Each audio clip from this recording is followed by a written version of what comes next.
Thank you so much for joining us, Arun. It's a pleasure. That ending sequence is just so beautiful. I love watching that.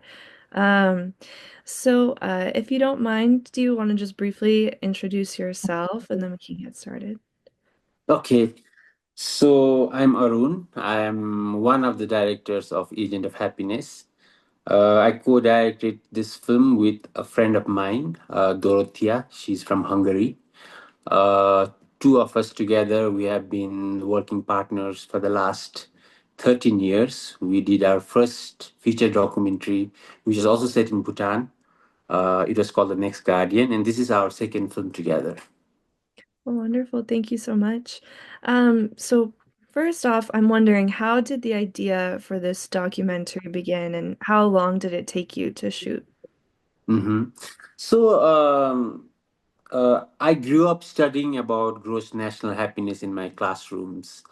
I grew up listening to the King's speeches on regular Bhutanese TV. I also come from that generation of Bhutanese, I think, who were hearing about GNH like more and more. So, but I never really understood what it is exactly. So it was like when I became a filmmaker, it was a really like a spontaneous thing to kind of do a film about this topic.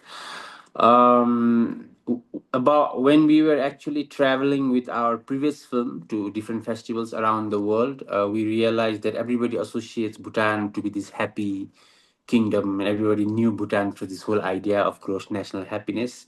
So that was also one of the triggers for us to actually start working on this film. Um, the film itself, it took 5 years to make. It actually started off with an encounter we had with our main protagonist, Amber. That's about 8 years ago when we were actually filming for our previous film somewhere in the eastern part of Bhutan. Two happiness agents happened to walk into the house of our previous characters, and one of them was Amber. And so we immediately fell in love with Amber the first time we met him there because he was such a great listener, but at the same time, he was very funny. But at the time, we really didn't have any intention to do this film. Later, when we started thinking about this film, we remembered him, and then we got in touch with him again, and then we realized that he himself is not so happy and he's searching for love. So we were like, okay, this is a great premise for a film where a happiness agent is in search of his own happiness. Yeah, yeah, no, it was so beautifully done. Um, and so I'm wondering what kind of obstacles did you face? I mean, a long shooting period, and you must have traveled a lot for this film. What was that like? It's always hard to do a documentary anyway because it's so unpredictable. You don't really know what's going to happen, and so it's always a risk you take in the beginning because you don't even know if you are going to finish making the film in the first place. But there are, of course, other challenges working in Bhutan because this was the first time that actually we were working on a film with multiple characters. So it was hard to basically get their time more than anything because in Bhutan, people are not very used to having a schedule, like where you say that okay, you are going to come tomorrow to film, but then they are not there, because they have other things to do. So and besides that, following the main agent Amber, and through him, the whole idea was that through him we are going to meet different people from different social classes in Bhutan. So it was difficult to find people whose stories were resonating with Amber's own story in some kind of way. So that was always the idea that we will find these secondary characters whose lives mirror with Amber's own life. So it was hard to find those stories, and that's also one of the reasons why the film took so long. We had a lot of footage. We had over 200 hours of footage. I think we edited for about 1.5 year. Um, and Yeah, I Wow. mean, those were some of the challenges. I mean, besides the geographical challenges, like filming in Bhutan is difficult because it's in the Himalayas, and during the monsoon, the roads are blocked all the time, and like following these two agents to different places. I mean, those are in anyway, like those are challenges by themselves. But yeah, I think, but at the same time, I mean, actually, it was also a very fun film to make because like the main characters, like they really like trusted us, and then through them we made these really beautiful characters which we never really imagined before, and we kind of became almost like part of a family through time, and we built a very beautiful relationship with them. So it was also a great it was also a very rewarding process. No, that's wonderful. Mm. Yeah. And I'm curious, as I'm sure others are, what were those rankings? How did you come up with those numbers that we saw every time you interviewed a family? Mhm. So actually, it's a very extensive survey. It takes almost 2 hours to for the survey to finish, and there are there are about 146 questions. So it's like a very big survey, and so these aspects that we see on the screen, those are of course like the calculations done by Amber and Gunaraj, the happiness agents. But we kind of chose these elements. We kind of took the artistic liberty to choose these certain aspects from their life, which kind of in many ways we were trying to contrast what we see in the screen and their actual lives as well. Because often I think one of the ways we filmed all these surveys and also these happiness indexes appearing in the screen, like these people who get surveyed, they almost look like, we wanted them to look almost like part of this survey itself, like almost like a catalog. So that's why we decided to put these different indexes on the screen. And of course it's also in some way it's also irony that we, like for example, the man with the three wives, like his points, like everything is 10, 10, 10, and and then it's like we wanted people to actually laugh at him at that point. So like we chose those aspects where everything was 10, and we put it there in the screen. Absolutely. Yeah, it's Mm. so interesting to know that that was the real, happiness rankings. Yes, it was. Yeah, that's so wonderful. So, I wanted to ask, in the film, you did a lovely job in telling part of Elmer's story about his citizenship. And though it wasn't the main thing, you showed how that did affect his day-to-day life. So Mhm. I'm wondering, just briefly, for those who may not be familiar, would you mind going into that kind of ethnic conflict that the film is referencing? hmm So I also come from the same ethnic community like Amber. I also belong to the Nepali community. I think, I mean, we are like fourth or fifth generation Nepali living in Bhutan. So just like Amber.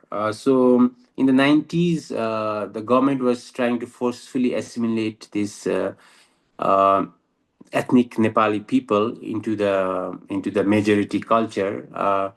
But because of which there was a conflict, and the government didn't know how to handle the conflict, so they decided to chase away a lot of these people, Nepali speaking people from the southern part of Bhutan, who lived as refugees for many years in Nepal, and then later they were resettled by the UNHCR to different parts of the world. Just like in any other conflict, there were people who kind of managed to stay back, and Amber belongs to like that group of people. So, but their citizenship was also taken away from them. So yeah, for many years. So even me also, like my family, myself, like for many years, we didn't have a citizenship, and through a long process of writing applications, just like Amber, like I got my citizenship as well.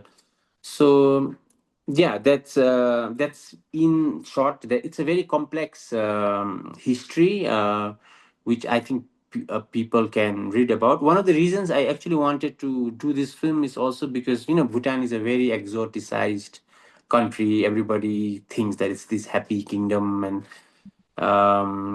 this issue of the citizenship is not really talked about often anywhere. Like I think it's the first film from Bhutan which actually talks about this issue. And also I think one of the reasons that Amber wanted to be part of the film is also because I think he's the first protagonist coming from this community to be a part of a film. So I think it gave him added value to be part of this film as well. Absolutely, yes. And thank you so much Mhm. for sharing all of that. It's also Yeah. always interesting to know when films are somewhat personal for the filmmakers. And of course, though that's happening in Bhutan, that theme is relevant in so much of the world. Um, and so I would like to know if shooting this film changed any of your own ideas about happiness or how you think about it in your life. Yeah, so I mean, it was anyways a very long process. So like one of the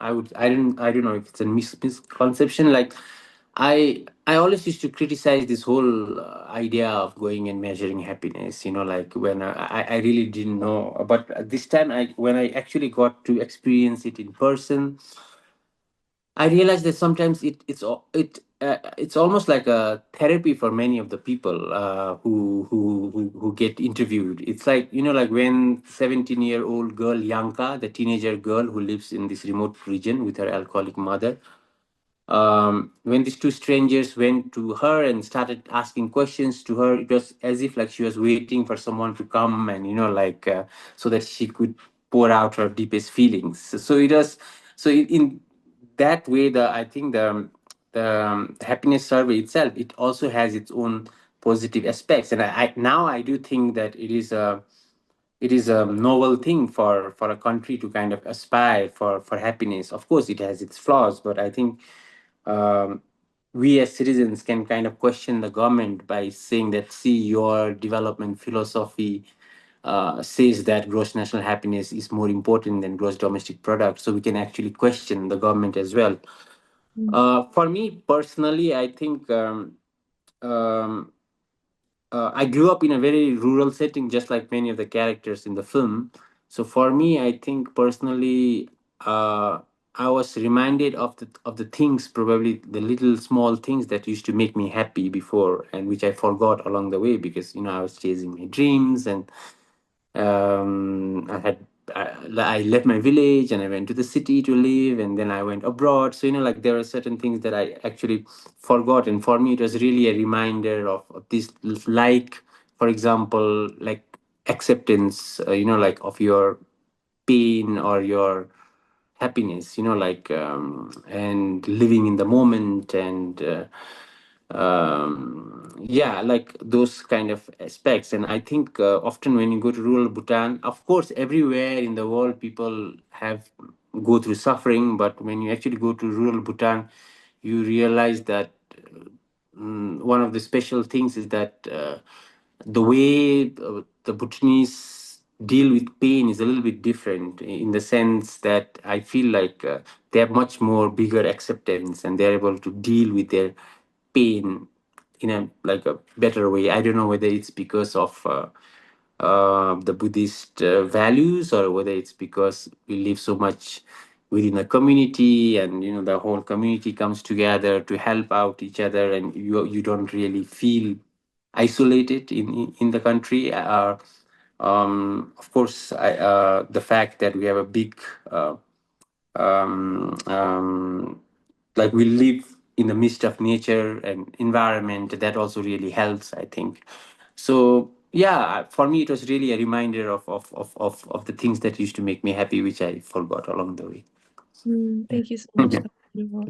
And last question, what I'm sure a lot of us are wondering, how is Amber doing and on his quest for gaining citizenship and finding love? So the good news is that he just got his citizenship about 3 months ago, and married, but he's still searching for love. I mean, he jokes all the time when we go to festivals. He tells us that tell the audience that I'm still single. Yeah. Yeah, but yeah, he's doing well. He's doing better because he got his citizenship, and now like he's planning to start his own business because now he's no longer a second class citizen. So he's Oh, doing much better. Yeah, please pass on our congratulations if you have the chance sure, to. And sure, then sure. lastly, can you tell us what projects that you have on the horizon? So at the moment, the last 2 years, we were really kind of traveling with the film. I didn't really have a chance, but I mean, I have a rough idea right now. The King of Bhutan is starting something called Mindfulness City in the southern part of Bhutan, which is going to be, a modern city, but based on the values of gross national happiness and environment conservation and those kind of stuff. So it's something that interests me right now to kind of explore. It's going to be a very long term project probably because the city is just beginning to be built. So, but that's just an idea right now. Oh, that's wonderful. Well, thank you so much for joining us, Arun. It was a pleasure to screen your film. Thank you so much. Thank you.